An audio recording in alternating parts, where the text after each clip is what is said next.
બવાણા સ્થિત ગોપાલ ગોસદન હરેવલી ગૌશાળાની મુલાકાતે મુખ્યમંત્રી રેખા ગુપ્તા સુવિધાઓનું કર્યું નિરીક્ષણ। દિલ્હીના મુખ્યમંત્રી રેખા ગુપ્તાએ બવાણા સ્થિત ગોપાલ ગોસદન હરેવલી ગૌશાળાની મુલાકાત લીધી હતી। આ મુલાકાત દરમિયાન તેમણે પૂજા કરી અને ગૌશાળાની સુવિધાઓનું નિરીક્ષણ કર્યું હતું।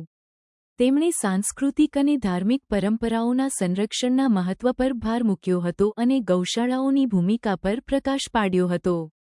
મુખ્યમંત્રીએ સ્ટાફ સાથે વાતચીત કરી અને તેમની ચિંતાઓ ઉકેલવા માટે સહાયતા આપવાની ખાતરી આપી હતી। રેખા ગુપ્તાએ ગૌશાળાઓને ટેકો આપવા માટે મ્યુનિસિપલ કોર્પોરેશનને યોગ્ય ફંડ આપવાની ખાતરી આપી હતી। તેમણે અગાઉની સરકારોની આ સંસ્થાઓ પ્રત્યેની અવગણનાની ટીકા કરી હતી અને પરિસ્થિતિ સુધારવાનું વચન આપ્યું હતું।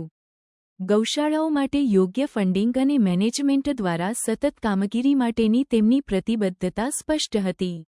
આ મુલાકાતે ગૌશાળાઓ દ્વારા સામનો કરાતા પડકારો જેમ કે નાણાકીય મર્યાદાઓ અને સંસાધનોની અછત પર પણ પ્રકાશ પાડ્યો હતો। મુખ્યમંત્રીએ સહાયતા આપવાની ખાતરી આપી છે, જેના કારણે સ્ટાફ અને હિતધારકોમાં આશા જાગી છે।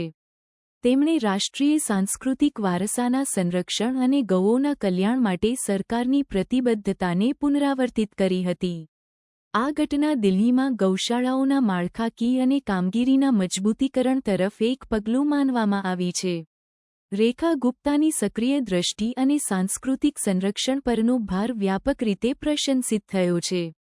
આ મુલાકાતે સરકારની ધાર્મિક અને સાંસ્કૃતિક મૂલ્યો પ્રત્યેની પ્રતિબદ્ધતાને હાઇલાઇટ કરી છે અને આવી સંસ્થાઓની વ્યવહારિક જરૂરિયાતોને ઉકેલવાના મહત્વને પણ રેખાંકિત કર્યું છે।